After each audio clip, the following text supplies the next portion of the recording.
Hello and welcome back to the Ambassadors of Gaming. I am one in your army of hosts, Ambassador Michael. And welcome back to our impressions and reviews. Darrell has some nice and tasty Gears 5 impressions for you. He's written up a nice long blurb, so let's just go right into what Darrell has to say about the newest installment. Gears 5 is the latest game in the Gears of War franchise, and the third game in the series developed by the Coalition. Following on from the events of Gears of War 4, Gears 5 is also a third-person shooter. Visually, the game looks incredible, one of the best games you will find on Xbox, and on the X, it looks simply incredible. Lighting is amazing, and some high-end textures and more colorful than previous titles on Unreal Engine 4 and running in 4K. The audio is atmospheric and enhanced the gaming experience completely. A lot of attention to detail has been taken. When you hit the open world and walk in the snow, the detail put in is really nice, and the reflections on the ice show nicely. Gameplay feels smooth and no major frame drops detected. This is a positive experience since the Coalition targeted a 60 frames per second experience, and even with the high detailed textures at a targeted native 4K resolution plays smoothly, and hits most of the time those 60 frames with only a small drop in heavy action.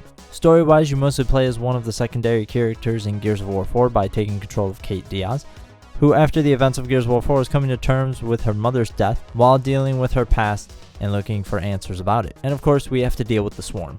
Campaign gameplay starts with a boot camp with brief introductions to gameplay mechanics, which are reminiscent of previous titles by the Coalition. Soon after, we get a recap of Gears of War 4 and an intro mission, which is most likely the most linear section of the game, and a refresher on an introduction to Gears. Pretty soon we start to see the open world feel, but it still feels like a Gears game, fresh and new. It is a brilliant revamp and makes a refreshing change to the gameplay, and for me it is a huge welcome addition and makes it more enjoyable to play. Upgrades to a companion can be done with a slight RPG-esque upgrade tree, which adds a fresh tool to the Gears armor, and it feels far less linear.